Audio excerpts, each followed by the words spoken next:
two like vinyl curtains, and that is your trunk pass-through in this car. This was a very pathetic car in many ways, and one of them was the flimsy afterthought trunk pass-through situation.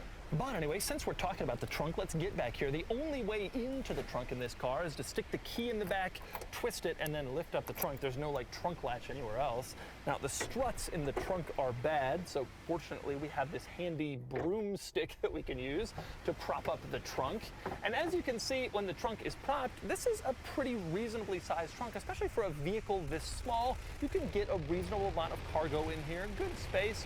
It's not so bad. This car is so tiny, but it has a decent sized trunk. But if you needed more space than this trunk could offer, the Metro has that capability too, because it has a luggage rack mounted on the top of the trunk. This was an option that you could get. You can see these 5 sort of plastic pieces mounted on the trunk. That was so you could put your luggage on it without scratching.